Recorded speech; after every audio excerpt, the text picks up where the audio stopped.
Blessings. Welcome to today's daily law enforcement devotional. We're again in Exodus chapters 35 and 36, and there is a big takeaway here in chapter 35 that I want to get into, which probably means I'm not going to get into the rest of Exodus, but this is such an important point to make here because I think a lot of law enforcement officers get tripped up by this. I know when I was a younger officer, I felt guilty about this at times because I didn't fully understand it. And what this is, chapter 35 is the Sabbath day regulations. The Ten Commandments say, remember the Sabbath and keep it holy. So when you work on the Sabbath, the day we worship, oh my gosh, am I violating the Ten Commandments? And I struggled with this for a while until I fully understood what it was. So today we're going to spend time in this. We need to get this right so we don't feel guilty about it at all, because there's nothing wrong with you working on Sunday or Saturday. Why Saturday? Saturday is actually the Sabbath day. When the Jews had this regulation, their worship day, the Sabbath, is a Saturday.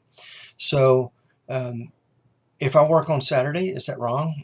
No, it's not, because we worship on Sundays. And the reason we worship on Sundays instead of Saturdays, it's a New Testament teaching. And we worship on Sundays because it's the day that Christ was resurrected from the dead, rose into heaven. So the Christians got together every Sunday to worship the resurrection of Christ. It's like having Easter every single Sunday. And that was the point of it. You got together on Sunday and you worshiped the resurrection of Jesus Christ. So Christians begin to worship on Sunday instead of Saturday. So that's the point of worship on Sunday, but it still doesn't clear up the fact, well, if I work on Sunday, am I guilty? No, you're not, because Jesus came and he clarified the definition of what the Sabbath regulation was.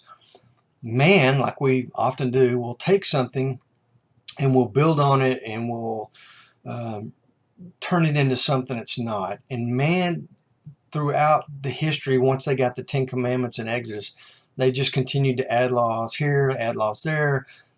Their Sabbath regulations, you could only take so many steps from your house before you had to turn around and come back, because if you took too many steps, you're in violation of the Sabbath.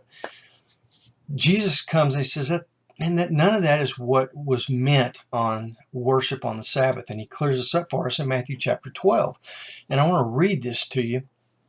At that time, Jesus went through the grain fields on the Sabbath, and his disciples became hungry and began to pick heads of grain and eat. But when the Pharisees saw this, they said to him, "Look, your disciples do what is unlawful on the Sabbath." But he said to them, "Have you not read what David did when he became hungry, he and his companions, how they entered the house of God and they ate the consecrated bread, which was not lawful for him to eat, nor for those with him, but only for the priest? Or have you not read the law that on the Sabbath the priests and the temples break the Sabbath and are innocent?" They break the Sabbath because they're actually doing the work. I mean, think about your pastor. Man, he works on Sunday, but he's not in violation of the law. "But I say to you, something greater than the temple is here.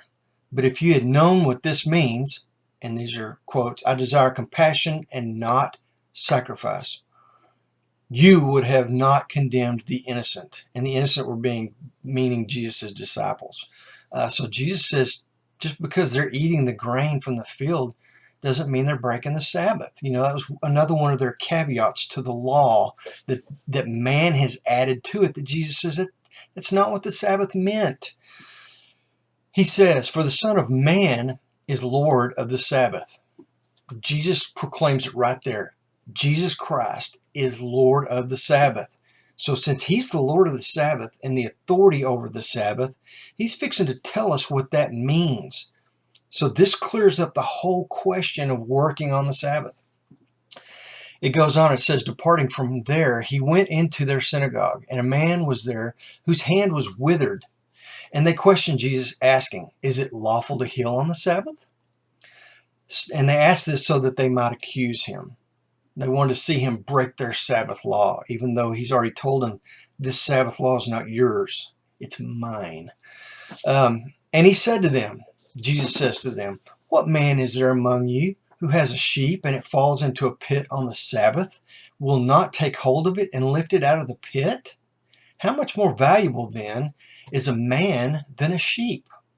Jesus knew that if they had a sheep that fell into a hole, that they would pull it out, whether it's Sabbath or not. And then here is the takeaway. These are Jesus' very own words concerning the Sabbath. And this is what gives you and I the ability to work on Saturday or Sunday or Monday or whatever day it is. Jesus says, "So then, it is lawful to do good on the Sabbath." Well, all right then. I hope that clears it up. It cleared it up for me when I first understood this, that it's okay. You're doing the right thing. It goes on, and then he said to the man, "Stretch out your hand." He stretched it out, and it was restored to normal like the other. So Jesus did good work on the Sunday. He worked, and he healed this man, which according to human law was illegal for him to do. But we know from what he's told us, forget about what the human law says and remember what Christ said. I just think this is so important for us to get past and just get that over with. We know from this point on, working on Sunday is no big deal. We do it because it's the noble and the right thing to do.